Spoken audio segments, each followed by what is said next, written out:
SLT within online learning සහ online working සඳහා ඇදහිය නොහැකි data දීමනා GB 30ක් රුපියල් 195යි GB 100ක් රුපියල් 490යි අඩුම මිලට වැඩිම data SLT වෙතින් නව sunlight sakura දැන් දික්කල් පවතින sakura මල් සුවඳින්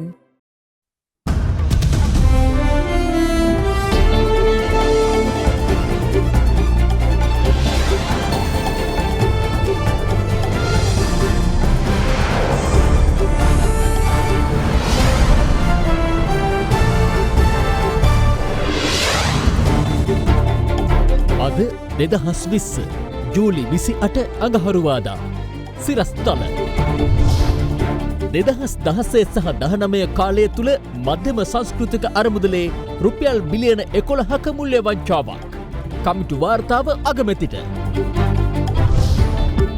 සමගි ජනබලවේගේ අපේක්ෂකයින් 54 දෙනෙකුගේ එජාප පක්ෂ සමාජිකත්වය අහෝසි කෙරේ මේ තීන්දුව ලේසියෙන් ගත් එකක් නෙමෙයි උගක් හිතලා මතලා ගන්ට උනේ තීන්දුව. කෘත්‍යාධිකාරී මණ්ඩල තීරණයට සජිත් ඇතුළත් නොවේ.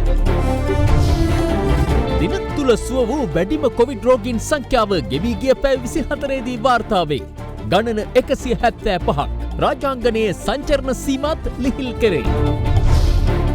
සහරාන් සැඟවී සිටි තැන් පවා කියා තිබියදීත් විමර්ශන නිලධාරීන් ක්‍රියාත්මක වූයේ නැහැ. හිටපු බුද්ධි ප්‍රධානියා කොමිසමට කියයි. ඇල්කොහොල් අඩංගු හෑන්ඩ් සැනිටයිසර් භාවිත කරන්න. ලෙඩ රෝග ඇති කරන විෂ බීජවලට එරෙහිව සටන් කරන්න. හඳුන්වා දීමේ මිල රුපියල් 350යි. වඩාත්ම සිනිඳු රැවුල බෑමකට Big Easy to Racerය හරිම සුමුදුයි. From Ada Derana, this is Ada Derana Late Night Prime. Live from Studio 24 in Colombo.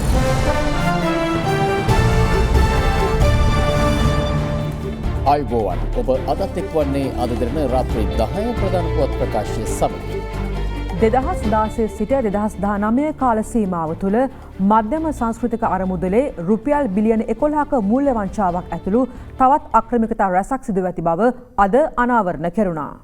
ඒ අදාළ කාලය තුළ මධ්‍යම සංස්කෘතික අරමුදලේ සිදු වූ අක්‍රමිකතා සහ අවභාවිතාවන් සොයා බැලීමට පත් කළ ත්‍රිපුද්ගල කමිටු වාර්තාව අද අග්‍රාමාත්‍ය මහින්ද රාජපක්ෂ මහතා වෙත භාර දීමෙන් පසුවයි. The big story.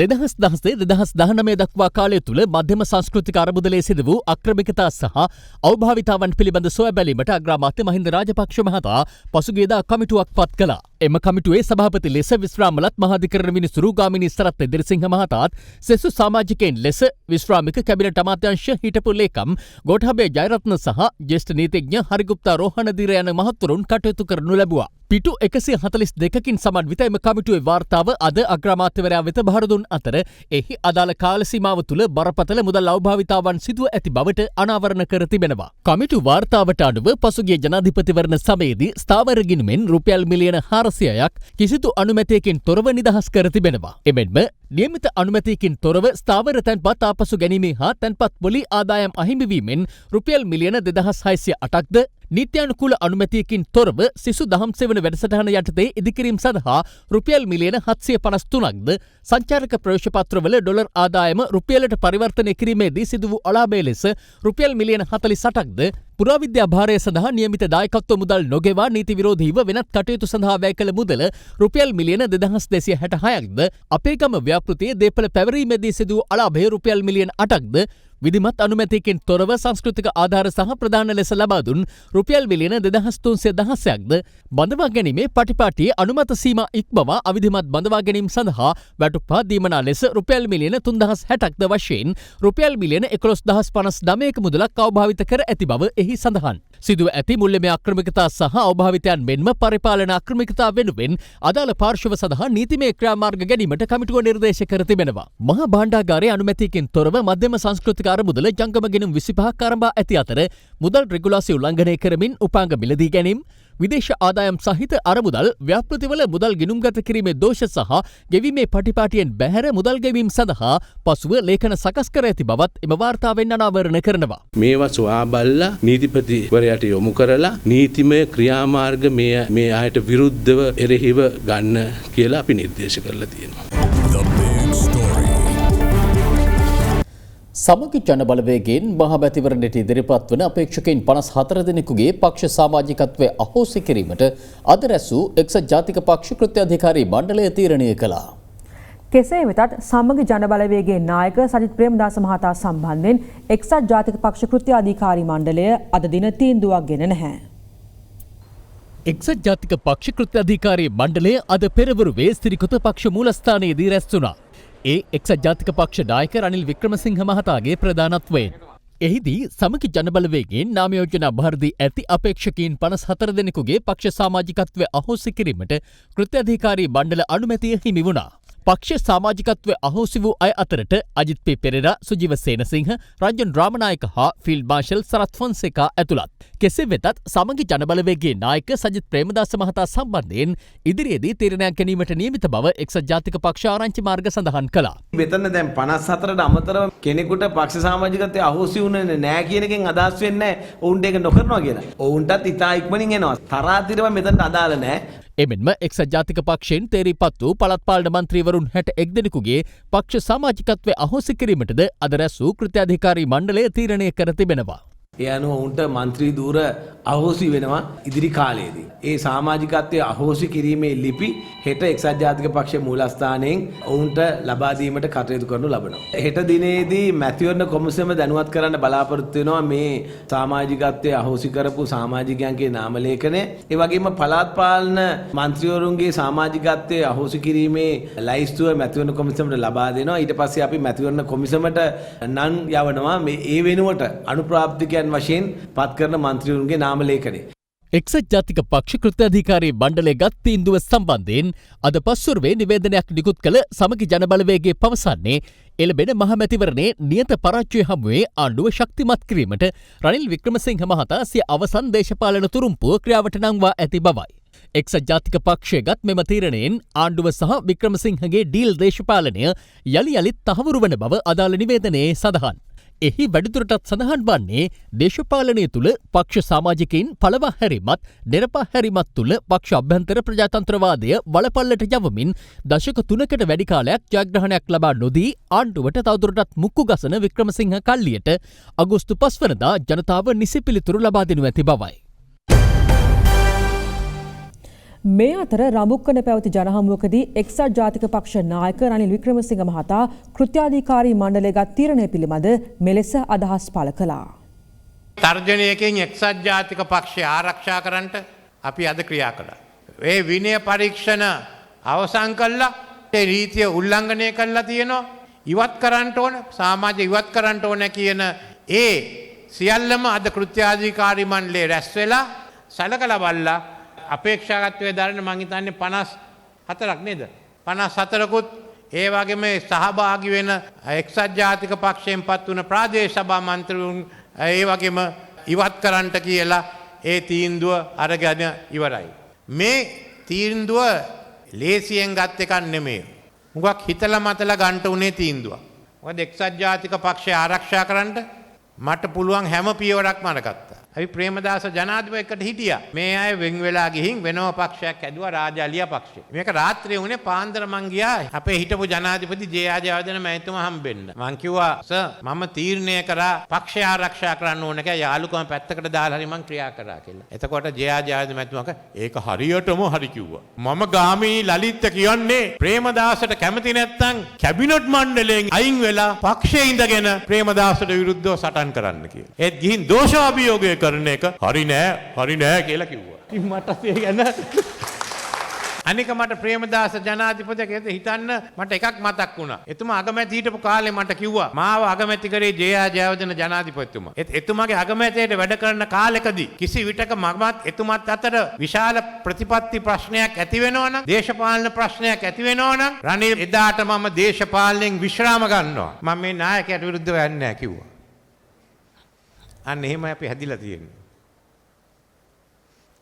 ඉතින් අපි ප්‍රේමදාස ජනාධිපතිතුමා එක්ක අන්තිම වෙනකන් හිටියා. මම හැමදාම මෙතන නෑ. මට ඉන්න උවමනාවක් නෑ. ඉතින් මෙතන ඉන්නවා හොඳ කණ්ඩායමක්. අපේ සංදීප් සමරසිංහ මන්ත්‍රීතුමාගේ ප්‍රධානත්වයෙන්. දැන් මෙයාත් UMP කාලේ හැමදාම මට බැන්න. මං හිතුවා යයි කියලා ගියේ නෑ. මෙතන ඉන්නවා. ඒ කියන්නේ මං හොඳ නැති වුණත් පක්ෂය හොඳයි. දාලා ගියේ නෑ. අන්න එහෙම තමයි එක්සත් ජාතික පක්ෂය තියෙන්න ඕනේ. මෙවර මහමැතිවරණයට ශ්‍රී ලංකා පොදු ජන පෙරමුණෙන් කොළඹ දිස්ත්‍රික්කයෙන් තරග වදින අපේක්ෂකයන් කිහිප දෙනෙකුගේ ජන හමුවලට ජනාධිපති ගෝඨාභය රාජපක්ෂ මහතා අද සහභාගී වුණා. ශ්‍රී ලංකා පොදුජන පෙරමුණෙන් මෙවර මහමැතිවරණයට තරගවදින අපේක්ෂක මధుර විතානගේ මහතා කොට්ටේ නගර සභා පරිශ්‍රය අසල සංවිධානය කර තිබූ ජන හමුවට අද පෙරවරුවේ ජනාධිපතිවරයා සහභාගී වුණා.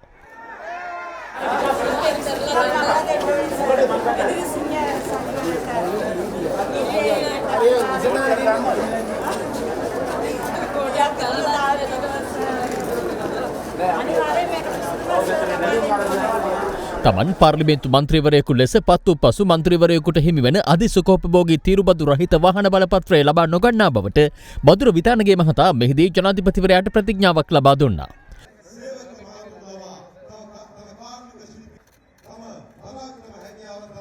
බෝමිරිය කිංස්ලි වික්‍රමරත්න ක්‍රීඩාංගණයේ අද පස්වරුවේ පැවති ජනහමුවටද ගෝඨාභය රාජපක්ෂ මහතා සහභාගී වූ අතර එය සංවිධානය කර තිබුණේ කොළඹ දිස්ත්‍රික් අපේක්ෂක මේජර් ප්‍රදීප් පුන්දුගොඩ මහතායි.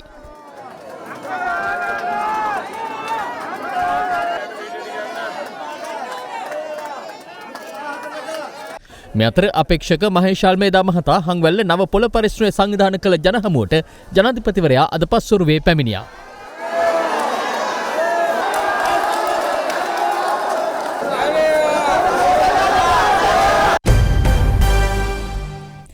මැතිවරණයට තවත් දින 8ක් ඉතිරිව තිබියදී මැතිවරණ වේදිකාව යලි යලිත් උණුසුම් වනවා. අපි දැන් යමු එම අදහස් වෙත. අද සම්බන්ධලා රිෂාඩ්ලා සජිත්ලා රනිල්ලා හකීම්ලා ඔක්කොම එකතු වෙලා ජාතික ආණ්ඩුවක් හදන්න හදන්නේ. ඒ නිසා තමුන්නාසලා බුද්ධිමත් වෙන්න ඕනේ. විශේෂයෙන්ම රණසිංහ ප්‍රේමදාස පණමෙන් රැක පක්ෂය එතුමාගේ පුතා වෙනත් පක්ෂයක් හදාගෙන නායකයන්ගේ මූණේ දැලි ගාලා පියාගේ මූණේ දැලි ගාලා පක්ෂයෙන් එළියට බහලා වෙනත් පක්ෂයක් හදාගෙන එළියට ගියා. රනිල් වික්‍රමසිංහ මහත්තයා මොනවා කතන්දරේ කිව්වත් බිම ගැන අවබෝධයක් නැතුව හිටපු අපේ කීප දෙනෙක් එකතු වෙලා මැතිවරණයට බැස්සන්නේ. දැන් බැහැලා ඉවරනකොට තමයි තේරෙන්නේ රනිල් තමයි මේකේ තිබිච්ච පිළලේ. රනිල් හින්දා තමයි අපිට ප්‍රශ්නේ තියෙන්නේ. හින්දා ඔබතුමා දැන්වත් උපදේශක තනතුරක් අරගෙන පැත්තකින් ඉඳගෙන මේ දිහා බලාගෙන ඉන්න කියන කිල්ලීමයි අපි කරන්නේ. මේක තමයි රනිල් වික්‍රමසිංහ මහත්තයාට තියෙන්නේ. අගෝස්තු 6 වෙනිදා එතුමා උත්සාහ කරන්නේ සිරිකොත රැක ගන්න. සජිත් ප්‍රේමදාස මහත්තයා උත්සාහ කරන්නේ සිරිකොත ආක්‍රමණය කරන්න. මෙන්න මේක තමයි වෙනස. දැන් සජිත් මහත්තයා පක්ෂේ උපසභාපතිකම දුන්නා. ජනාධිපතිවරණට ඕනේ දුන්නා. මොකද උනේ ඊළ මාසෙකමාරක් හැංගුණා. සම්දෙන් පස්සේ. ඒකද නායකම කියන්නේ පිටිපස්සේ හැංග බලන්න ඕනේ අපව මාත් එක්ක ආපුවම ගෝගේ. රනිල් මෛත්‍රී ආණ්ඩුවේ තත්ත්වය මොකද කියලා. ඒ අයට උනේ අර ජාතිවාදී සහ ආගම්වාදී කණ්ඩායම් වල මතයන් වලට ඒ වගේ කේවල් කිරීම වලට යටත් වීම තුළ රටේ සමස්ත වෙන වැඩ කරන්න බැරි වුණා. අද එක්සත් ජාතික පාක්ෂිකයෝ විශාල ප්‍රමාණයක් අද ශ්‍රී ලංකා පොදුජන පෙරමුණ පක්ෂයේ ගෝඨාභය රාජපක්ෂ මැතිතුමාගේ දැක්ම වැඩපිළිවෙල එක්ක එකතු වෙනවා. ටෙලිෆෝනේ අපේ නායකයා සජිත් මහත්තයා එක්සත් ජාතික පක්ෂයේ අනාගත අපේ හයිය තියෙන നായකයා බවට පත් කරගන්න වැඩපිළිවෙල අපි නිර්මාණය කරනවා. එක්සත් ජාතික පක්ෂයේ ජනතා විමුක්ති පෙරමුණේ වෙනත් පක්ෂවල මිත්‍රයෝ හිතවත්තු දැන් එකතු වෙනවා. ඒ හැමෝගෙම හිත රිදවන්න එපා කියලා මම ආදරෙන් කියනවා. මොකද අපි ඔක්කොම එකතු වුණේ නැතිනම් 3-2ක බලයක් සහිත අති ප්‍රබල ආණ්ඩුවක් බේ කරන්න බෑ. රනිල් මහත්තයාගේ පාර්ශවයේ ප්‍රධාන හතුරු කණ්ඩායම කවුරු? සජිත්ගේ කට්ටිය. සජිත් පාර්ශවයේ ප්‍රධාන හතුරා කවුරු? රනිල්ගේ කට්ටිය. දෙගොල්ලෝ අරගන්නවා. මහින්ද මහත්තයාට රජ මගුල්. ඒ මගුලට මේ ජනතාව සම්මාදම් වෙන්න එපා.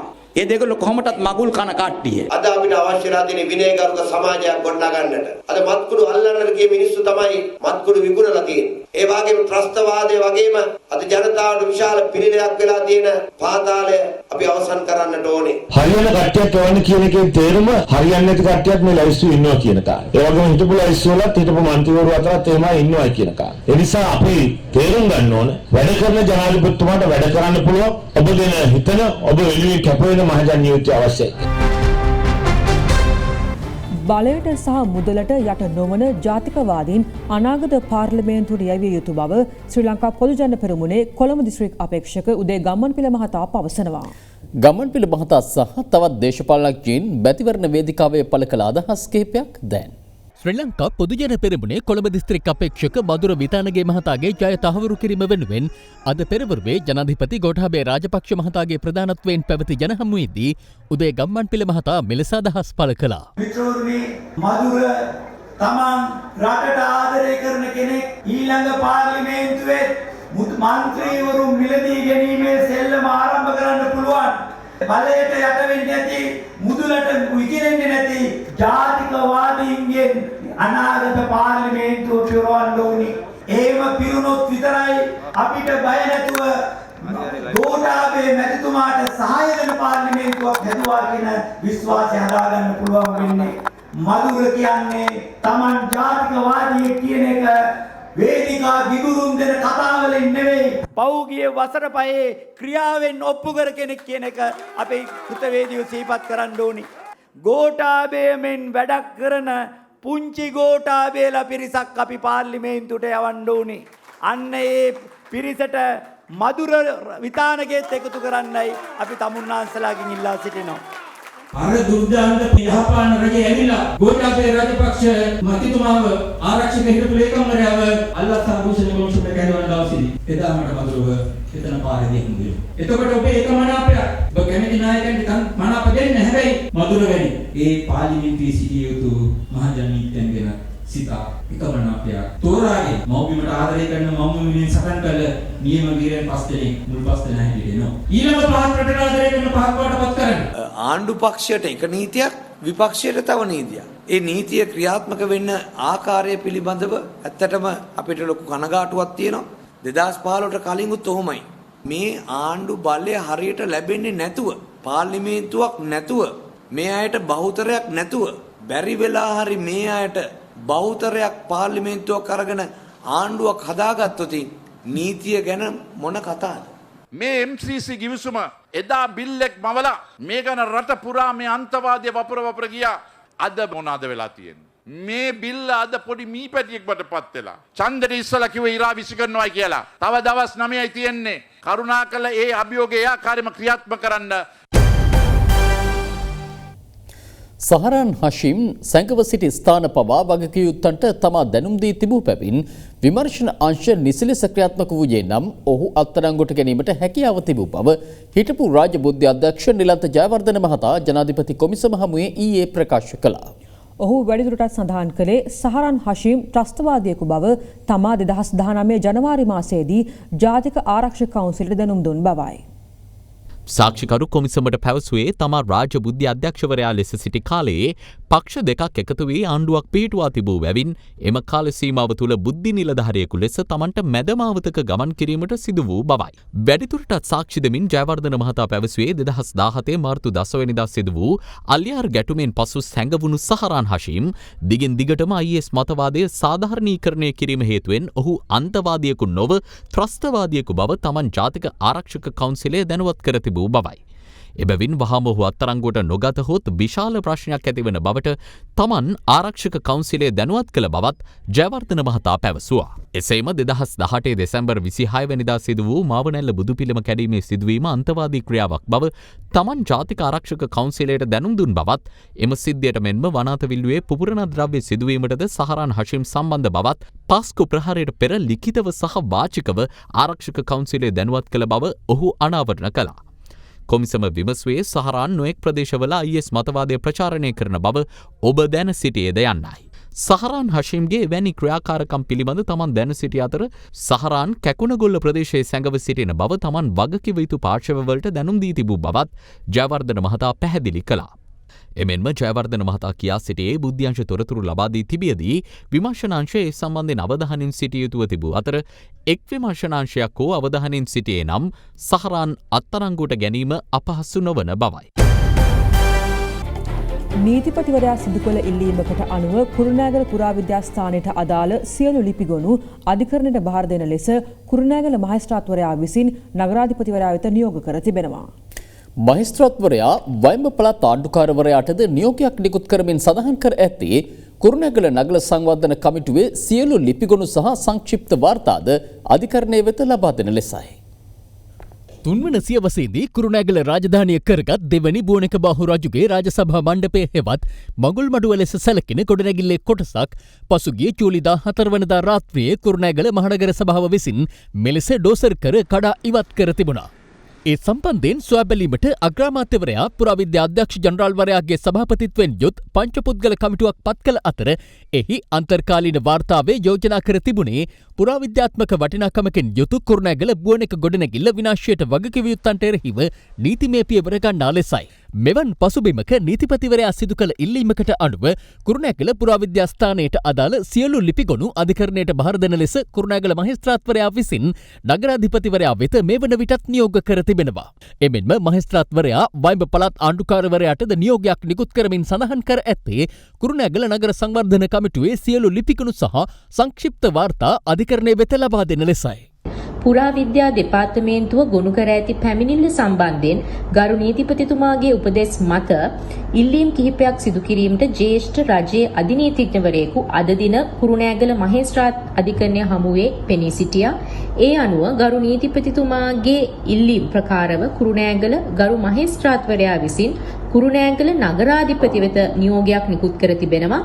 එහි දැක්වෙන්නේ බුවනෙක හෝටලය වශයෙන් දැක්වෙන ගොඩනැගිල්ලේ කටයුතු වලට අදාළ සියලුම ලිපිගොනු අද දිනම අධිකරණයට ඉදිරිපත් කර අධිකරණයේ භාරයට පත් කරන ලෙසයි.